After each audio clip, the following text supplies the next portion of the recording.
Congress party చేపట్టిన జనహిత పాదయాత్రతో కరీంనగర్ ప్రజలకు ఒరిగేది ఏమీ లేదని బీఆర్ఎస్ పార్టీ కరీంనగర్ జిల్లా అధ్యక్షులు జెవి రామకృష్ణారావు అన్నారు. కరీంనగర్ జిల్లా మానకొండూరు మండలంలోని పార్టీ కార్యాలయంలో ఆయన విలేకరులతో మాట్లాడారు. తెలంగాణ ప్రజలు ముఖ్యమంత్రి రేవంత్ రెడ్డిని నమ్మే పరిస్థితి లేకనే తెలంగాణ పార్టీ వ్యవహారాల ఇన్ఛార్జి మీనాక్షి నటరాజన్ని జనహిత పాదయాత్రకు రాహుల్ గాంధీ పంపిస్తున్నారన్నారు. ఇది పాదయాత్ర కాదని ఒక బోగస్ యాత్ర అని వర్ణించారు. 5 కిలోమీటర్లు చేసిన పాదయాత్రలో రైతులు యూరియా దొరకక పడుతున్న కష్టాలు మీనాక్షి నటరాజన్కి కనబడడం లేదా అని ఆగ్రహం వ్యక్తం చేశారు. సోనియా గాంధీ రాహుల్ గాంధీ గురించి మాట్లాడడానికి జనహిత పాదయాత్రకు వచ్చిందా అంటూ ఎద్దేవా చేశారు. 420 హామీలతో 2-3 చేసి ప్రజలను మభ్యపెడుతున్నారని అన్నారు.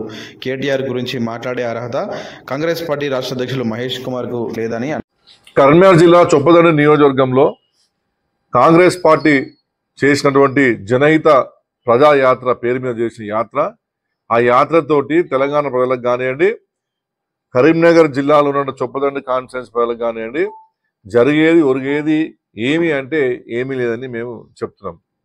ఎందుకంటే గతంలో ఎన్నో పథకాలు ఇస్తామని చెప్పి పాదయాత్ర గతంలో రేవంత్ రెడ్డి చేసిన పాదయాత్ర భిన్నంగా ఈ పాదయాత్ర జరిగింది.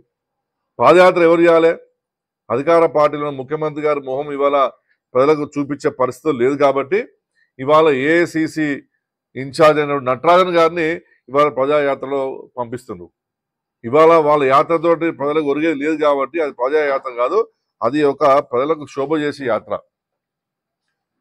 ఇవాళ ప్రజాయాత్ర అంటే యాత్ర ఎట్లా చేయాలండి? చేస్తే సుదీర్ఘంగా జరుగుతూనే ఉండాలి ఆ యొక్క యాత్ర. ఇవాళ కేవలము ఒక ఊరు ముందు ఆపి మంచి ఎయిర్ కండిషన్ కార్లలో వచ్చి ఒక ఊరు ముందు ఆపి ఆ ఊరు బయట దాకా చేసే యాత్ర అది పాదయాత్ర అవుతుందా? అది కాంగ్రెస్ పార్టీ ర్యాలీ. అది ఏదో వాళ్ళ పార్టీని కాపాడుకోవడం కోసము, పార్టీ బలహీనంగా ఉన్నది కాబట్టి పార్టీని బలోపేతం చేసుకోవడం కోసం చేసుకున్నటువంటి ర్యాలీ. ఆ ర్యాలీని పట్టుకొని అది ఏదో ప్రజాహిత యాత్ర అని దానికి ఏఐసిసి ఇన్ఛార్జ్ నటరాజన్ తీసుకొచ్చి మాట్లాడించు, ఇదంతా కూడా ఒక పెద్ద డ్రామా తప్పించి ఈ యాత్రతోటి ఒరిగేది ఏమంటే ఏం లేదు.